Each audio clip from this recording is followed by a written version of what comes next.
I do feel like we have to deal with Lane at some point in this story. I just don't know when. That's the issue. Now let us find the rhyme market, because I have all of the successes. All of the success belongs to me. Let me see, 2, 4, 6. Okay, that means 3 successes. Gotcha.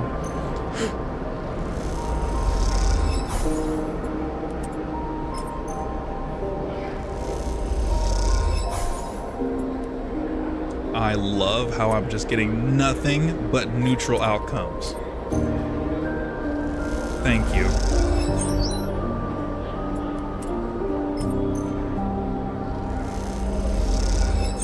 Thank you.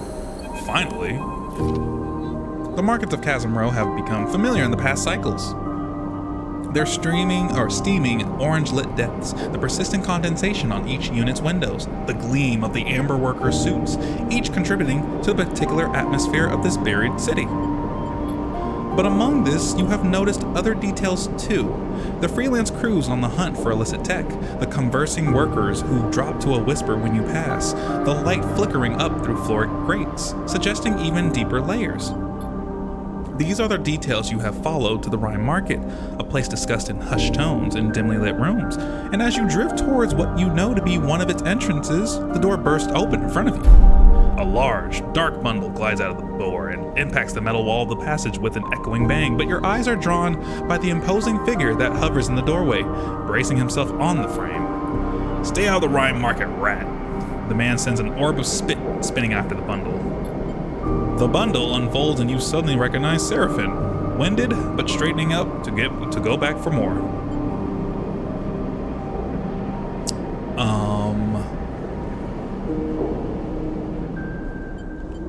I mean, I can try for a neutral. Nope. You hesitate, seeing the hard anger brewing in Seraphin's eyes, and you reach him a moment too late. He catches you as he kicks off from the wall with a swinging fist, sending you reeling back while he smashes into the man. The two tumble into a flurry of blows, slamming into the door frame until the man gets his legs between him and Seraphin and kicks him into the wall. Seraphin hits hard and floats away, a few crimson bubbles of blood drifting from his busted lip. Let me check on my boy. You glide over to Seraphin as he shakes himself awake. You put yourself between him and the figure. Know when you are beaten, rat. The man calls out, "It's time to go home and lick your wounds." I mean, you went to face this, bro. His name's Kirk. Come on. Look at Kirk. The man does this for a living. Okay. Seraphin exhales in frustration, his anger fading, replaced by the stinging pain of his injuries. You watch a perfectly round blob of blood form at the bottom of his nose. Let me hit this idiot, Seraphin. The man laughs. You two are as stubborn as each other. You want to come at me? There's no need to ask permission. You see something in Seraphin's eyes shift. His eagerness to take his problem head on seems to conflict with his protective instincts, and you suddenly wonder how he behaved before the two of you met. For the record, this one started it. He looks between the two of you, snooping around our meeting like a rat. You see his sharp eyes recalculating the situation since your arrival. I wasn't snooping, I'm looking for someone. If you'd taken a minute to talk to me before throwing a punch, maybe you would have got that. The man scratches at his beard, squinting at Seraphin. Say I believe you. What were you doing at the meeting then? Missing persons ain't our business. All I heard is this is where the lauded contractors meet. I don't like you hearing that, not at all, and I'm going to need to ask you who told you that later. But yeah, this is where the contractors meet, as if that's anything to you. The person I'm looking for is a contractor. As his frustration rises again, she uses the name Luz, a cover name Luz. He pauses, a desperation entering his voice. Please, I think she might be my sister. Something changes in the man's stance. He holds up a massive hand to silence Seraphin and looks down the passage in both directions. Not here. He retreats to the door. Get in. As you both enter, he reaches past you and slams the metal door behind, spinning the locking wheel with one hand. I mean, look at this man's arms. And his forearms. He could do that. I'm Kirk, he grunts, pointing at himself with a thick thumb. Contractors are my concern, but if lauded catch us discussing contracts out here? He turns and leads you down the passage. You pass an open door and you glance inside to see a group gathered in a circle, all of them in workers' clothes. They are speaking in hushed voices. One of them exchanges a nod with Kirk. Let's not interrupt the meeting anymore, shall we? He glares playfully at Seraphin, who remains silent. Kirk leads you to the side of a massive, vertical metal pipe with a rough hole cut in the side. He beckons you both inside. You descend through the pipe in silence and darkness. Suddenly, you come out through the ceiling of a wide and low hall. As far as you can see, crooked stalls and makeshift shelters dot the grilled floor, lit by scavenged lanterns and light strips. Steam drifts up through the grates, concealing the room so that you cannot see the walls. Welcome to the Rhyme Market. Kirk gestures a thick hand at the ramshackled interior. Lodic don't know about this place. He smiles. Let's get a drink. He leads you off to a nearby stall with a set of improvised stools welded to the floor in front. He hooks his legs onto one and you and Seraphim follow suit. He holds up 3 fingers to the stall's owner, and a drink in a straw-pierced packet is handed to each of you. Seraphim looks skeptically at the drink. We friends now or something? Look, as he takes a sip, I'm not going to apologize for putting you on your arse. That's on you. But like I said, I represent the contractors, and if someone is part of the family, well, he shrugs his massive shoulders, then they deserve to be heard out at least. Let Seraphim speak. Enough. You know a Luz. I saw it in your eyes. As he glares at him. Where is she? Describe her. Kirk leans back on his stool. I'm not giving you anything more until you prove she's your sister. He closes his eyes. Dark hair, used to wear it long and messy. Bright eyes, broad shoulders. You see a little twitch around his eyes as he recalls. Tough but kind. Tattoos, nervous laugh. He opens his eyes and glares at Kirk. That enough? Yeah, that's her. You feel something jump in Seraphim, an almost imperceptible tension rising. It's her, his sister. Luz, Kirk speaks slowly, drinking between, or whatever her real name is one of the contractors here. She's part of the most recent contracts Lodic registered. That means... Just tell me where she is, Seraphim demands, his impatience getting the better of him. As I was saying, Kirk gives Seraphim a pointed look. Those new contractors are restricted to the pit head. In fact, that is what we were discussing when you interrupted our meeting. He looks away in frustration but holds his tongue. Since the war, the Lodic Syndicate has been trying to lock down Wellspring. They went from a loose association of mining groups to an autocracy and started enforcing contracts with some seriously overreaching terms. This is how a syndicate starts? I never knew this is how a syndicate starts. They used to be miners themselves and they just lose it when they see money, huh? Because they know how to actually get one on other miners. Interesting. Your sister? She's on one of those contracts. Lodic are acting like they own her and the others because according to their contracts they do, which is exactly what we want to do something about. This cycle, he forcefully taps the bar with a finger. We are voting on strike action and a full blockade of Flotsam. We will bring the syndicate to the table to... He knocks his drink away and kicks off from the table, disappearing into the market. Stay with Kirk. Kirk watches Seraphim go with a disappointed look in his eyes. Your friend will go to the Lodic Syndicate. I know it. He sips from his drink. They won't help him there. Kirk's bright eyes meet yours. The Syndicate will do nothing for him or for you. Trust me. I want to help you, Sleeper. I want to help your friend, but I need your help in return. I want to help. Good. I knew you would. Kirk places a plastic pass card into your hand. It glints with the mark of the Lodic Syndicate, a blurry ID photo laminated into its transparent interior. This will get you into the pit head. You can see for yourself what's happening there. Don't follow your friend to Lodic. Go... Is it Lodic or Lodic? I'll say Lodic for now. Go to the pit head. Find Luz yourself. He meets your eye. When you do, come back to me and we can discuss how to free her and everyone else like her. If you go to Lodic, if you meet with them, I can't help you. He releases your forearm and drifts back into the crowd, disappearing into the steam and darkness. You catch up with Seraphim in the bustle of the Rhyme Market, among the steam and crowds. I can't have been the only one who saw his pitch coming a mile off. Seraphim's bristling with anger. What kind of idiots does he think we are? Is that what this is about? This is about getting my sister out of whatever mess she's gotten into. Seraphim starts to push the crowd towards the exit tunnel. We need to speak to Lodic. Forget these clowns. He shoves his way forward. We don't need to get tied up in this. We just need to get her out. He forges on ahead, and you get caught in the crowd behind him. As he disappears from view, you curse his impatience. You float there for a moment, buffeted by passing people, clutching onto the Lodic pass and trying to decide what to do next. Because where did he go? I don't think we can see that. Oh, what's this? Lodic operations. I don't want to go there. I want to go to the pit head. That's where we're going to go. Because he won't deal with us. I can't help him.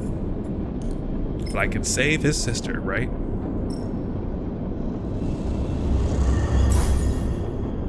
Access granted. The shaft.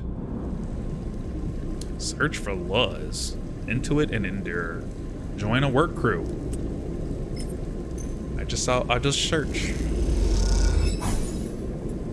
Thank you. To the rig!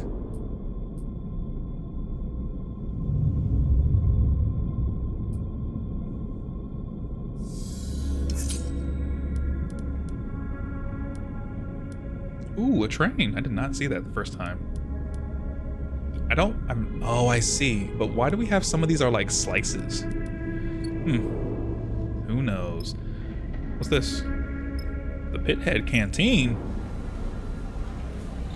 Your loading pass isn't actually yours, and if they find that out, you won't be able to eat here anymore.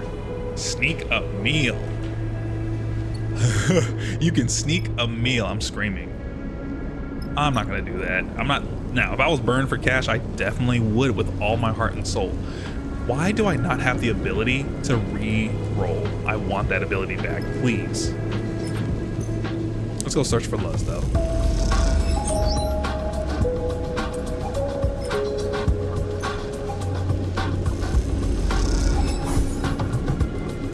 All right, here we go. How many negative will we get out of these 3 rolls? Let's go.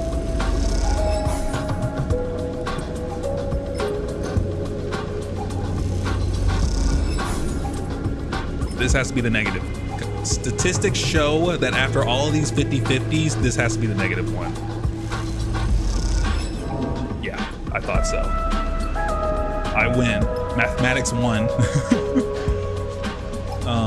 Let's go back. Let us sleep, because that is the only job we can do. Well, we can do the other one, but there's no plus factor for those.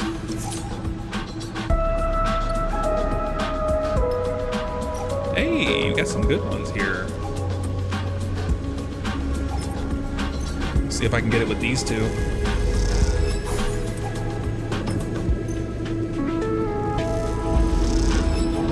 Oh, my energy. Actually, hold up a second. Can you boy sneak a meal real quick?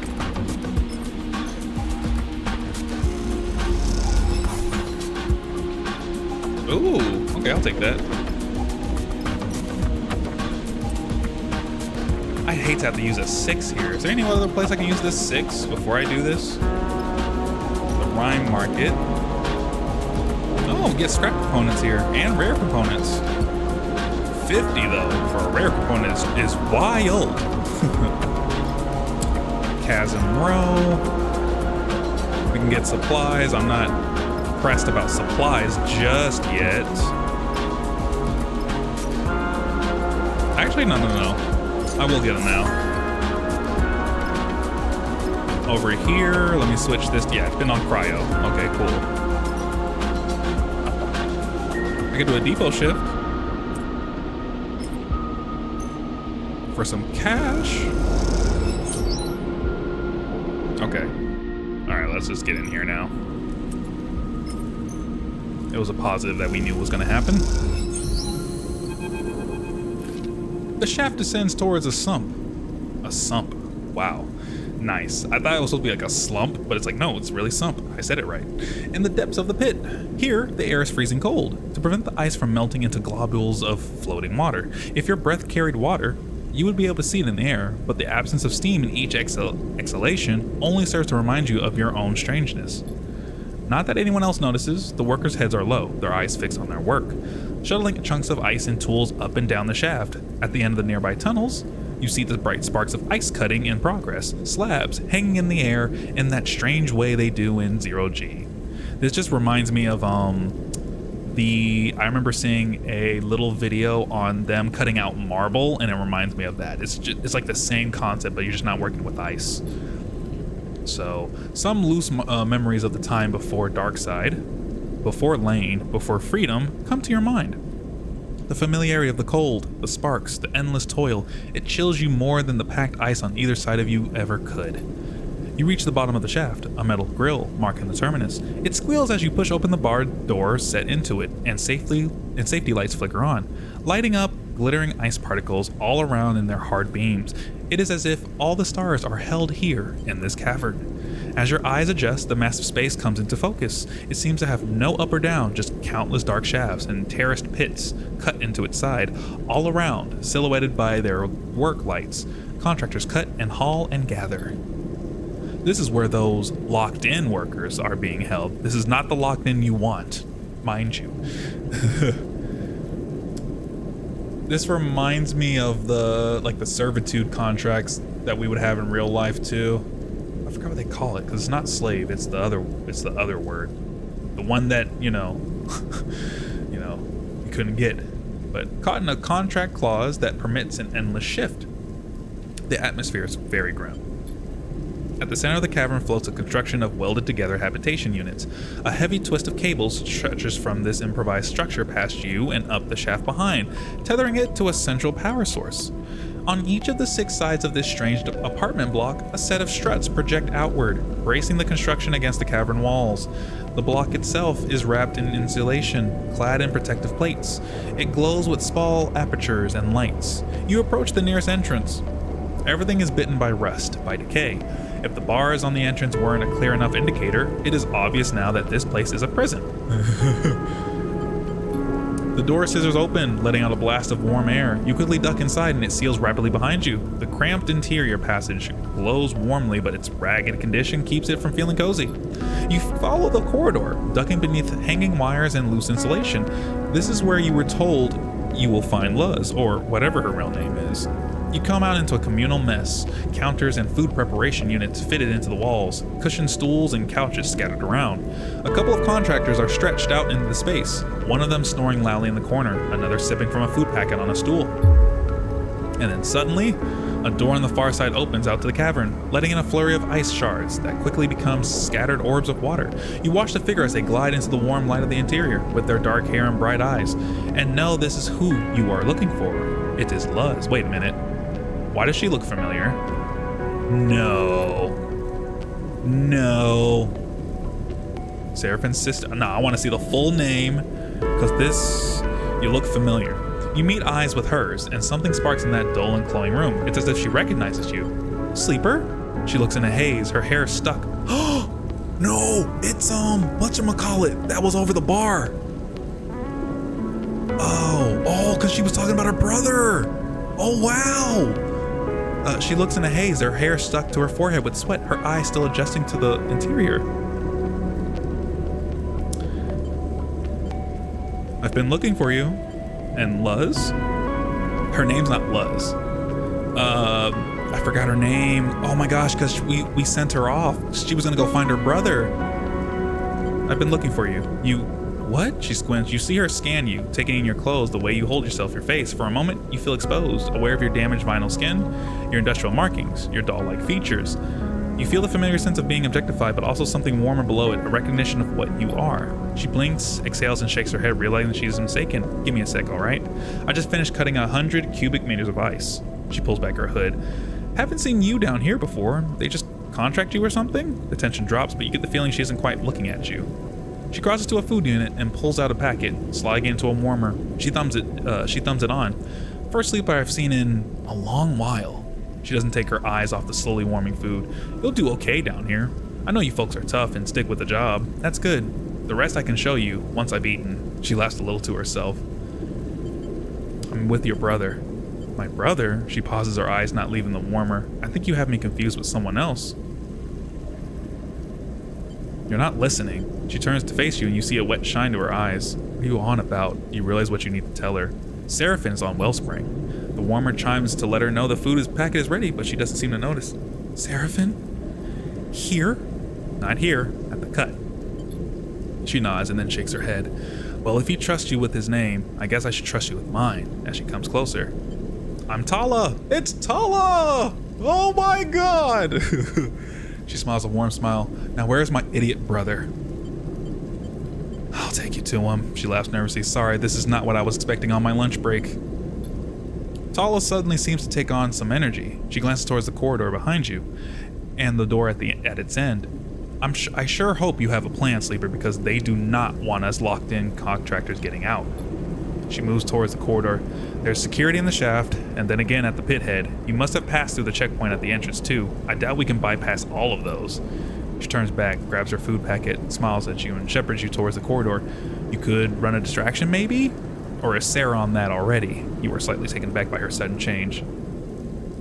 We don't actually... We're going to have to... A blaring alarm sounds inside the habitation module, loud enough to wake the sleeping contractor with a start. You and Tala exchange glances. Surely this can't be for you. Tala rushes down the corridor and tears open the door at the far end, with you following close behind. Exactly, bro. Exactly, it's Tala, because remember, she said she was looking for her brother at the end of the first game. This is so cool. And now it's like it all comes full circle, and we were just working with her brother as the other sleeper. It's just amazing. I'm glad she's okay though, I really am. The ice shatters, glittering in the interior light. The cavern is in chaos. You see dark-suited Lotic security wrestling with contractors, lit by flashing red alerts. More contractors are coming in through the door in a grill you entered from, carrying bulky equipment. The equipment is blaring out a voice, Kirk's voice, echoing around the cavern. A look of panic crosses Tala's face. A general strike is now in effect. All contractors should down tools and hold in place. Extraction will cease until our terms are met. Kirk's voice distorts and shifts. We have blockaded all traffic to and from Wellspring. We seek the resignation of the syndicate's leadership and for a new workers' council to be installed in its place. This cycle, we will shut down the shaft. Any worker not willing to strike should leave now. There is a screech of noise and the message begins repeating. You watch as the security are pushed back towards the grill, outnumbered by the gathering workers. Tala looks at you for guidance. What do you want to do? Now's our chance! She looks around the cavern, the red light reflecting in her wide eyes. I need to stay. I won't abandon the others. What about Seraphim? Tell my brother what's happening. Tell him I'm not leaving until all of us are free. Tala backs away, glancing over her shoulder at the others. You see them gathering their tools and taking them to be locked away in the hab module. I need to see this through, Sleeper, and you need to go.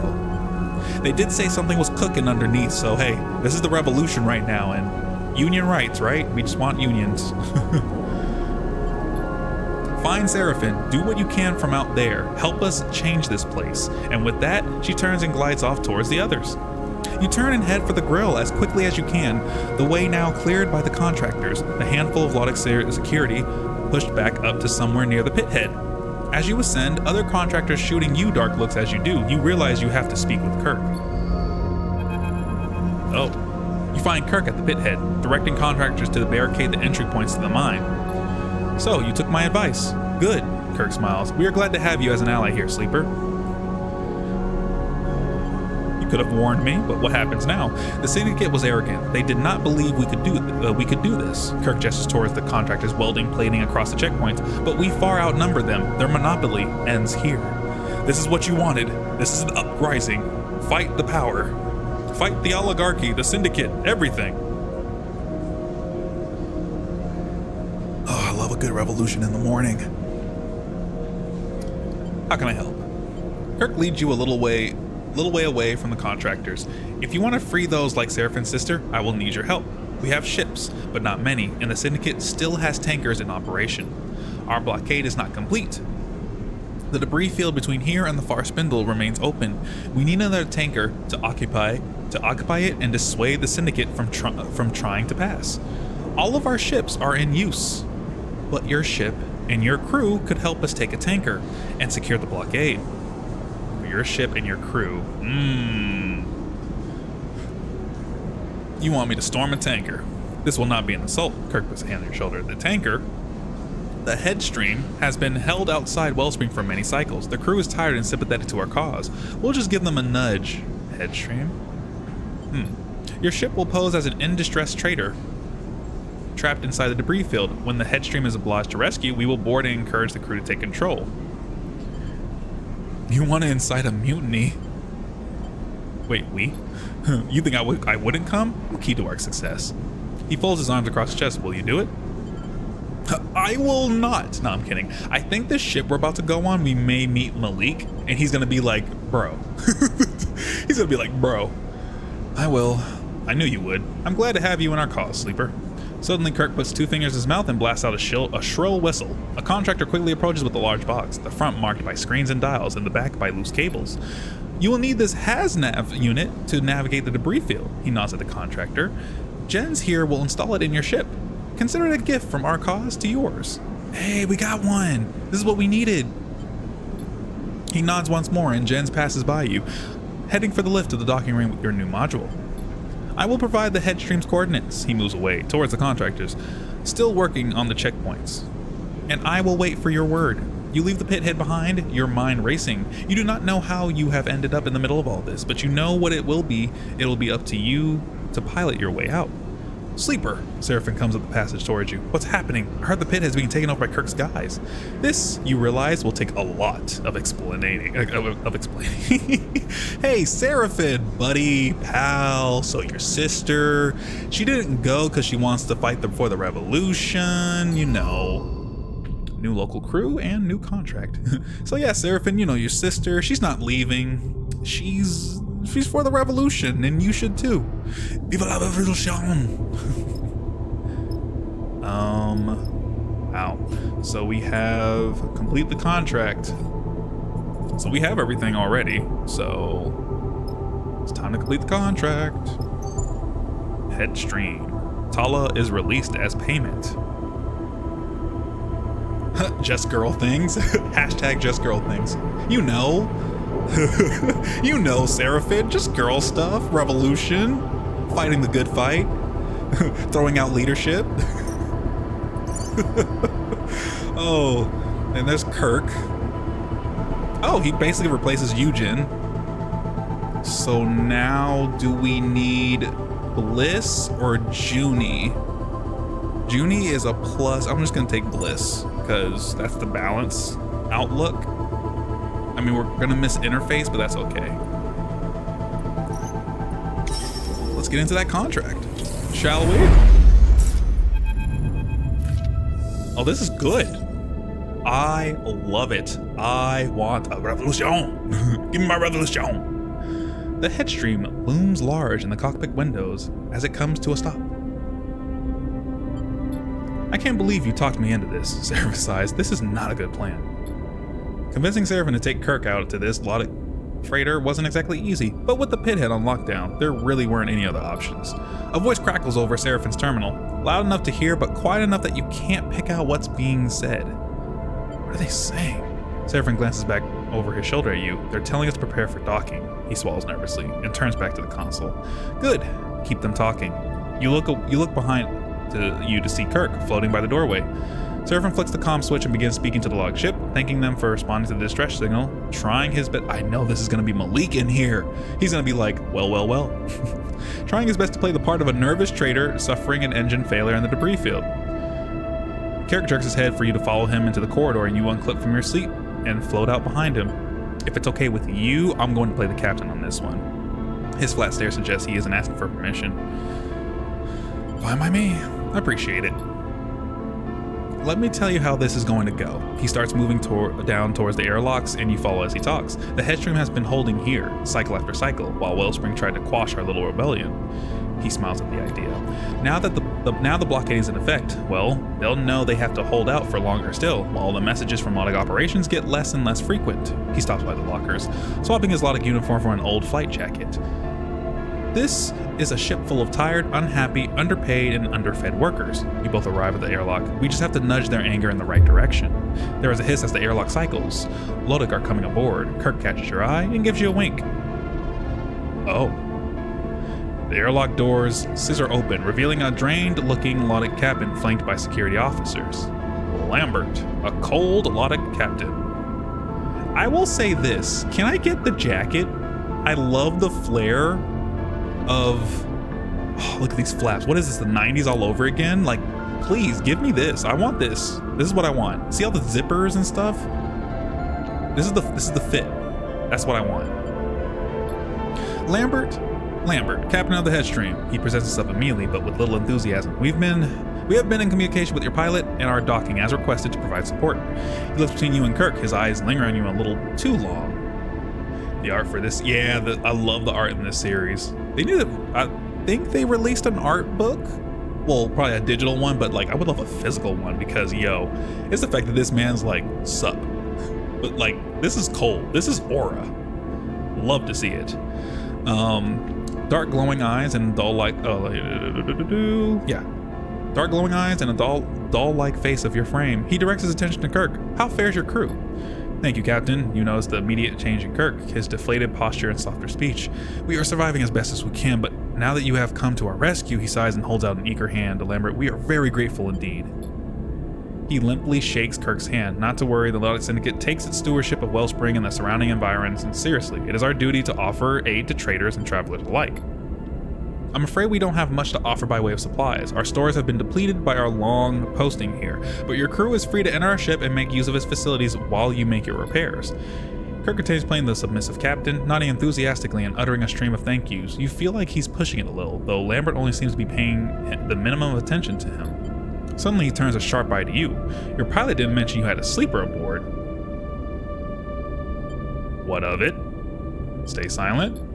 Kirk quickly responds, apologies, they are such a good worker and quiet too. We sometimes forget they are even there. Perhaps if your ship is in need of maintenance, you can borrow them for a few cycles?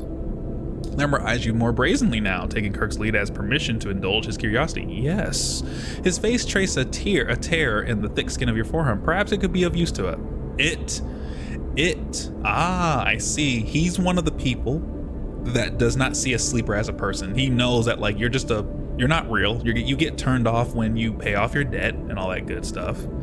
Kirk smiles. I will send them to speak with your crew. I am sure they can direct the sleeper to appropriate tasks. Oh, they'd love that. They're a work-shy bunch, this lot. I'm sure they'd be eager for a slave. The word sets you on edge. I'm gonna stay silent. We are happy to serve, Kirk bows. After all, we owe you our safety. Very good. Lambert seems suddenly bored or tired, or perhaps both. Tell your crew they are free to cross the docking tunnel then. He pauses, but remind them that no funny business will be tolerated. He smiles a sharp smile. I have matters to attend to. Lambert turns. See you later, Captain. And with that, Lambert heads back down the tunnel, still flanked by his two silent security officers. He waits until he is out of sight to turn to you. Good. Well held, sleeper. I thought, from the look in your eye, you were going to knock him out. I'd love to. I bet. But don't you worry, we are going to pay him back for all that very soon. He squeezes your shoulder. Shall we go meet this crew? See what their opinions are on Loddick's administration? He smiles broadly. With a captain like that, I doubt they'll be very positive. Oh, I should have brought Eugen. He would have been really great at this, but we'll see. Okay, two of us can take this one. Only he can do this one. Okay. Should have brought Eugen. This is the engine room. Engineering. I love it. Oh, engineer support. The engineering staff of the Headstream are already in doubt about their captain and the mutiny. Turning each section of the crew against their captain is the job, and it isn't going to be an easy one. Okay. Criticize the contracts and sabotage the engines. I'm an engineer. She's an engineer. Or excuse me, they are an engineer. Let's do it. I'm still going off of Old Bliss, but Old Bliss is not here anymore, so that is my fault. Let's get the engineer support, please. Loddick stress, security lockdown. Oh, I see. So we have to be careful. Gotcha. Okay. Well, this is all positive here, man, so. Nothing but clear success in the sabotage engines department. I want to hold on to this actually, because he has a 6. Or should I hold? Let me see where else we can use him in. He can be used. Discuss the war, and both of us can. Yeah, she's not. I keep saying she. I apologize. They're not of use here. I don't know why I brought them. I should have just brought Eugen, and we would have got this done. Oh no. No, this would have been whatchamacallit's bit here, but I can do this now, and we can do this too. We need 3 parts to have Headstream mutiny and navigator support, so we can focus on the engine room for now. Yeah, I'll use my stuff because it's just going to be all straight success. I'll take that. It was a good roll. And let's just sabotage the engines. Good. We have the engineer support. And payload ops and navigation control, we can work on this one because at least, is this our hardest? This is not our hardest one because we can hit 2 of these.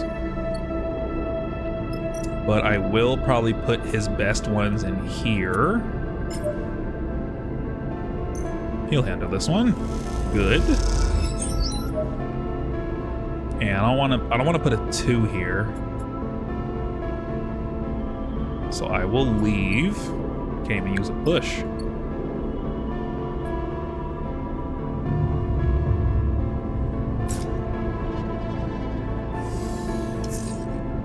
Okay, we can do this. So, oh, he has a good roll. That's a really good roll, actually. Let's put his stuff here.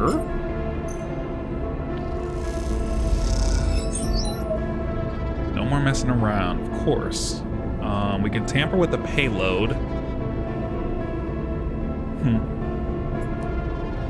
I can do that with my 5s, but he can only do so much. What can I do over here?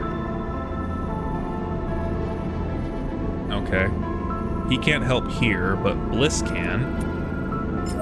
Debate the wellspring. I'll do the job, no problem. I can fix anything. I know you can. It's not trying to hit this first stress bit, but like I don't think I can do this perfectly, but it's like I kind of want to. So there's a 1 from Bliss and a 3 from Kirk.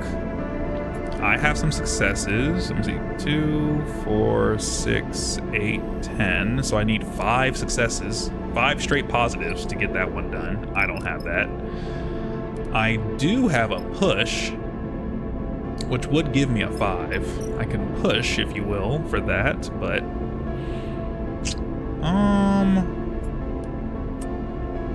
I can do this one here. New crisis location active. Where? Comms array. Sabotage the comms. Yeah, this one. I'm doing this one now.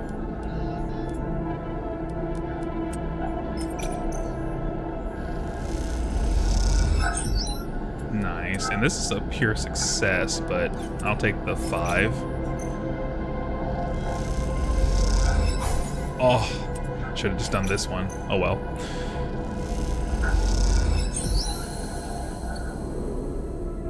That is a no on that one. Left with a 3. I will put his in risky.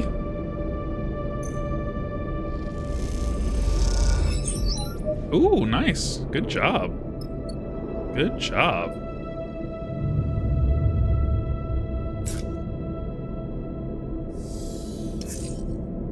Okay, I got a success, an instant one. Is there anything I can throw it in here? I don't think Bliss can help out over here. Yeah, they can't do anything there at all. So we will put their 6 right here. That is an instant success. Love to see it, by the way. Yeah, he can't help out here. So I am going to concentrate on this one because he can do that.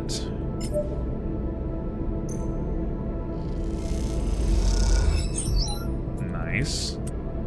I want to... I can't do that one. I can do this one over here, but I would love the instant success. Good. Last but not least, navigational control. We can put... Yeah, he can't help here, actually. They can, but a 1 is just gonna... I mean, it's better than nothing. I think we're almost done here. Oh, thank you, neutral outcome. I'm just gonna put these all in the risky one. I don't think we need to falsify data here. That's dangerous, so that's more stress. Thank you, positive outcome. I appreciate you. Most appreciated. Now, again, mathematics, I think I'm going to get a negative here. It'd be like that. Yeah, 1 more stress there. That's fine, because we took out the comms array. I have a 1, and he has a 3. So basically we have 2 1s for this one, and I don't like to do 50-50s. I think this calls for a push, I think. Or we can just hold off one more day. I'm gonna hold off one more day. One more. I think we can get this.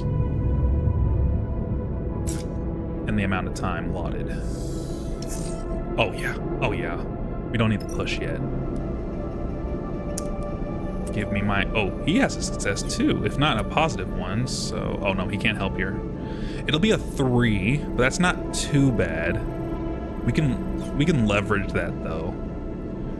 Theirs is a 3 too, so you might as well leverage these. Nice. I know, you don't have the intuit skill, that's okay. Intuition. Ooh. And then we have a success. This should clean it up. Viva la revolution. Kirk rushes into the bay you are crossing. It's all kicking off, sleeper. A wild glee is in his eyes. Lambert's lost control. He guides you through the headstream, a ship you have become surprisingly familiar with over the past few cycles. Perhaps it is the influence of getting to know the crew and their complaints around Lambert and the syndicate, but its twisting corridors, thick pipes, and cold metal have taken on an oppressive feel, cycle by cycle, hour by hour. Now, as the shouts of conflict echo down the corridor ahead, where a room glows with the warm light of the galley, you feel that oppressive pall being scraped away, replaced with some new and exciting quality. Enough! Lambert's shout echoes like a shot as you enter the crowded galley. From what you can tell, more than half the crew have crowded into this space and are clumped around, some perched on the side units. I order you to return to your stations. Lambert floats slightly above the crowd, his hands held up in a gesture of futile calming or nervous surrender. You see him glance over his shoulder, and tracing his view, you see security officers tensely gathered at the back of the room. I warn Kirk. You turn to Kirk, ready to indicate the masked security, but you are met with a wide smile that makes you pause. Just wait, Kirk winks, and you turn to see security moving through the crowd. If you will not retreat willingly, I will have no other choice than to use force. Lambert's voice breaks with anger. Disperse! You watch as the guards form up behind Lambert, and then one moves forward and grabs him, forcing his arm behind his back. The act is met with a raucous cheer from the assembled crew and a yelp from Lambert himself. He is forced through the crowd, who part and jeer, heading directly for the corridor from which you entered. When Lambert is close, Kirk nods to the security officer holding him, and they stop. Lambert looks up in confusion and stares directly into Kirk's grin. You are officially removed from duty as captain of the Headstream on the authority of the Wellspring Workers Alliance. Kirk's tone is direct and clipped. This is done with the authority of a majority ballot of your crew. Workers Alliance? You have no authority, you're pirates! He spits at Kirk. There will be consequences. On that, we agree. Kirk nods to the security officers, and they wrench a struggling Lambert from the room. Kirk watches Lambert go, determination set in his heavy brow. I underestimated you. They underestimated all of us. Kirk puts a hand on your shoulder. They always do. Lambert can enjoy the hospitality of his own brig. Kirk pats you on the back. We have a celebration to muster. The galley erupts in a liberated joy, and soon drinks and food are passed around. From a stash Lambert had been asking the quartermaster to keep back for his own use. You settle on the counter and look on as the crew celebrates. You watch as Kirk moves effortlessly through the room, giving and receiving thanks in equal measure. Despite his intimidating appearance, you see him as something softer coming to the surface, something reserved for those he has struggled alongside.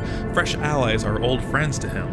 After the celebrations have died down and the crews have retreated to make plans for supporting the blockade, holding out on what they have, Kirk approaches you. Not toasting the victory, he offers you a transparent bag of ship-brewed moonshine. To the fall of Lodic, refuse the drink, or to the crew? Ooh, to the fall of Lodic. May it be heavy. I think it's time we return to Wellspring. He looks off towards the last crew members leaving the room. We've done our job. Say the word. I'm just the pretend captain, Kirk smiles. That ship out there is yours to command, and everyone knows it. You suddenly notice how exhausted Kirk looks, his eyes dark and hooded. He looks down towards the scuffed floor. You did well here. He smiles weakly. We certainly stirred something up. I don't want to overthink it. Lambert is right. Retaliation will come. He looks around the room. I hope they will be ready when it does. He sighs a heavy sigh.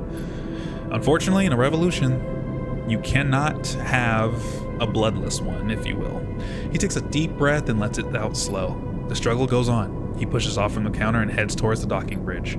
You take a moment before you follow, your mind drifting to the crew and the struggle they have. As you do, a small and perhaps unfair part of you thinks, well, that's life in the belt.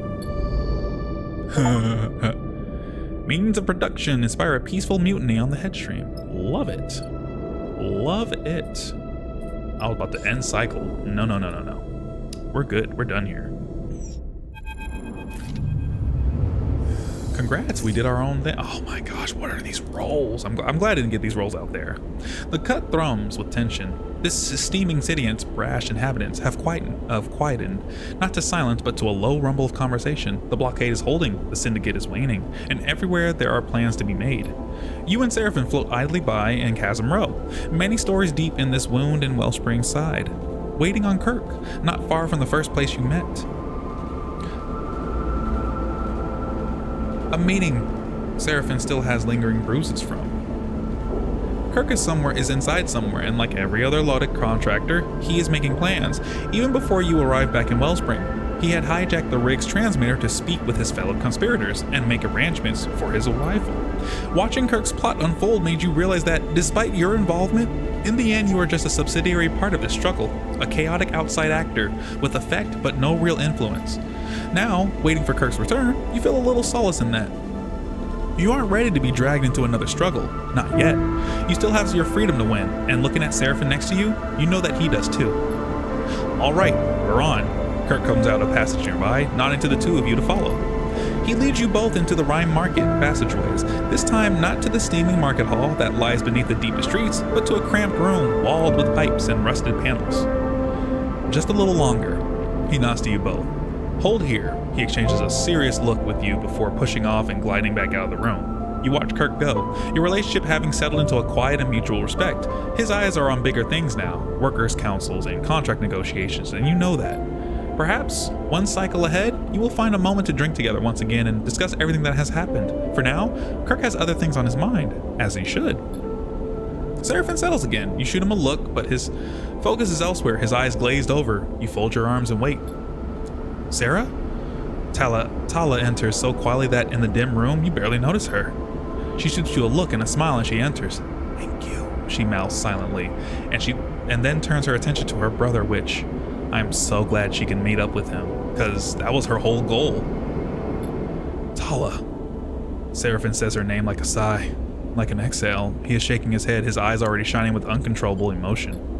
She rushes across the room, flying into Seraphim at speed. They embrace, softly spinning in the dust and dark, their fingers dug into each other's backs. They separate, a couple of pristine spheres of briny tears spinning away through the air as they do. You're safe. Seraphim nods, taking a breath. I'm safe, she smiles reassuringly, settling him, and in this settling, this gesture of care, you see a whole network of signs and secrets. Tala is the calm to Seraphim's storm, the big sister who eases his heart. She looks him up and down. You are so big, Sarah. She laughs at her own statement. You've grown up. She tries to make it sound approving rather than patronizing. You're just the same, sister. Seraphim shakes his head, calling me big but making me feel small. The moment the statement leaves his lips, you feel a chill in the room and you aren't sure if he meant it. Tala flinches a little, hurt but not wanting to show it. I came to find you. I needed to find you. He looks torn and you see in him something you have come to recognize, the slow and careful raising of his defenses. Why now? He looks away. It's been a long time, Tala. Mom and Dad finally decide they want me to come home. A ripple of emotion runs through Tala, one she can't hide. Sarah, after you left, they're gone. I thought you would have... She struggles to find the words. It's been a long time. It has. He sets his face into a stern look of control, but you know he is raging inside. In this moment, you feel closer to him than you have felt in a while.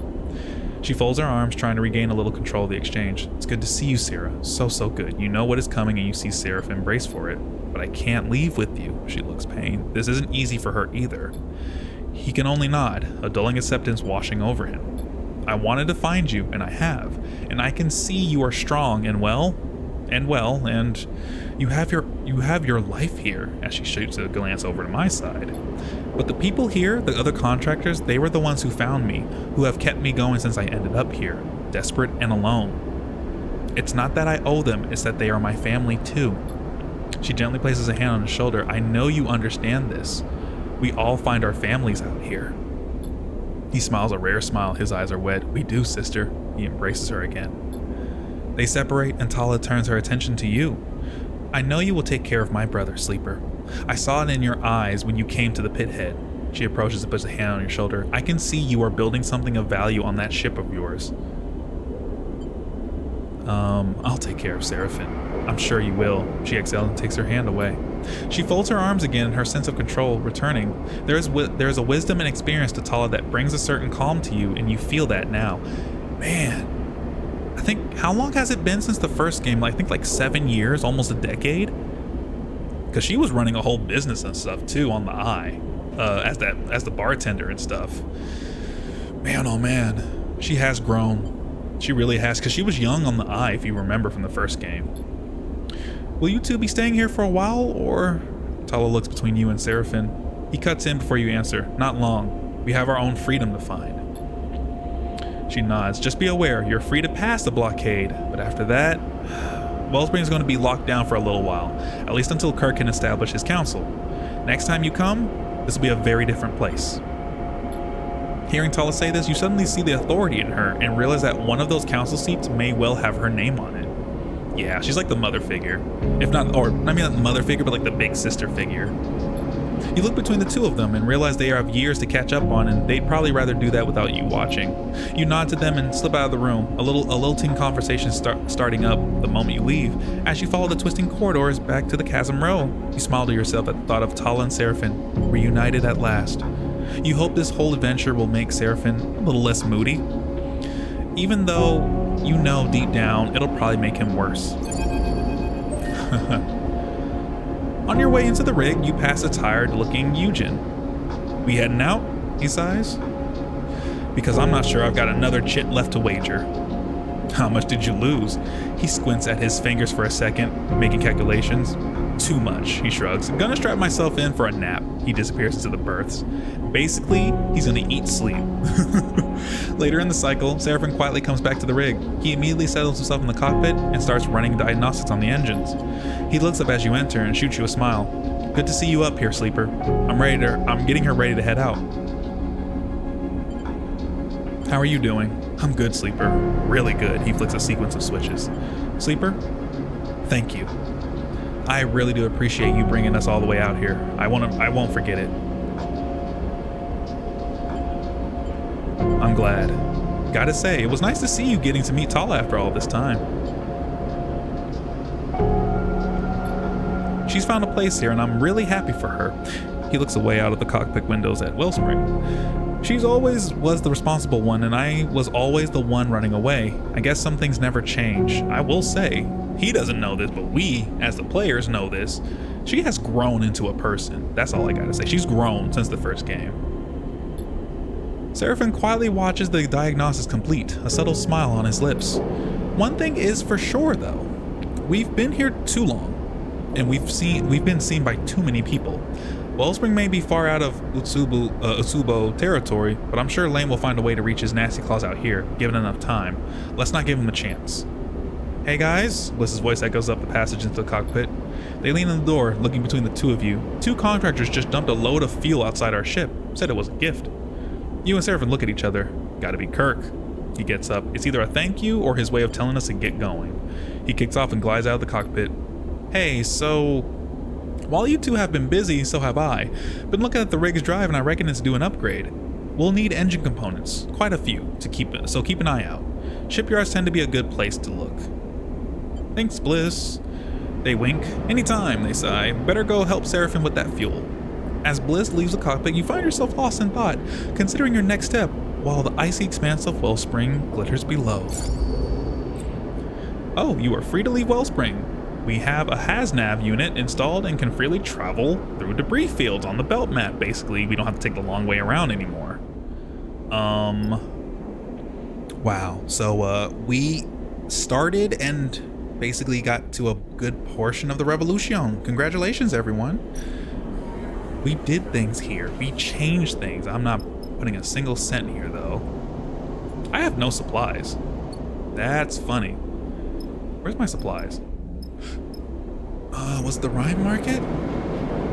No, it was a depot, wasn't it? No, depot's fuel. The Cutwater is just the bar, but you can buy a meal, get a shift. That's strange. No, we can't go here. I could have sworn there was a place to buy fuel. Chasm Row, maybe? Oh, not fuel, supplies. And I will at least... I'll take at least 2 just to have. And then I think that will be it for here today. This was really good here. Really good, a good chapter that we got here for today. Otherwise, hopefully we can try some more revolutions in the future, but man, there's still that inkling of what the heck is on our ship.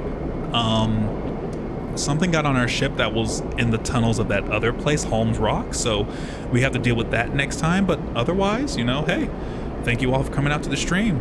And for those on the YouTube side of things, thank you for watching the past episodes of all the Citizen Sleepers and all the way up to this point. Still got more content coming, people. Like, subscribe, do all the things, but otherwise, have a great evening, everyone. Peace.